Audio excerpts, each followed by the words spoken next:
வரேன்னு சொன்னாரு. ஏன்னா ஓடுங்க அண்ணா, கர்நாடகத்தை வேட்டைக்காரன் போய் வேட்டையாடுங்கண்ணா. அண்ணா நீங்க தானே வேட்டைக்காரன். நான் அடிச்சா தாங்க மாட்டேன், 4 மாசம் தூங்க மாட்டேன், நீங்க தானே பாட்டுனீங்க. போங்கண்ணா போய் பாடு. அறிவு இருக்கா உனக்கு? நீ படிச்சிருக்கியா இல்லையா?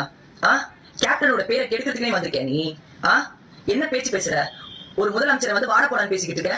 வாட போடான்னு பேசிய உனக்கு தகுதி இருக்கா? ஒரு புள்ள என்ன தெரியுமா? தான் அப்பா வாங்கி கொடுத்த பேரை மேல உயர்த்தி அது பேரு புகழ் வாங்கி கொடுக்கறவன் தான் புள்ள. ஆனா நீ அவர் பேரை கெடுக்கிறதுக்குன்னு வந்த தொல்லை. உங்க அம்மா என்னடா அறிவு கட்டுத்தனமா, மழையே வரல அதுக்கு காரணம் கவர்மெண்ட் தான், அதுக்கு சிஎம் பதில் சொல்லி ஆகணும்னு முட்டாள்தனமா தற்குறித்தனமா பேசிக்கிட்டு இருக்காங்க. என்னைக்கடா அவர் கேப்டன் மண்டியா போடுவாரு? என்னைக்கடா நம்ம பொட்டியை வாங்கிட்டு போய் ஆட்சி நடத்துவோம், காசு இல்லையே வலிக்குன்னு சொல்லிட்டு நீங்க காசுக்காக தான் அப்பாவுடைய மானத்தையும் பேரும் போகலையும் அடகு வச்சுட்டு போனவங்க நீயும் அம்மாவும். அவரை வாழப்படான்னு பேச உனக்கு என்ன தகுதி இருக்கு? எலெக்ஷன் அப்போ மைக்கு பிடிச்சி கத்தன பண்ணி அதுக்கப்புறம் இப்பதானே வர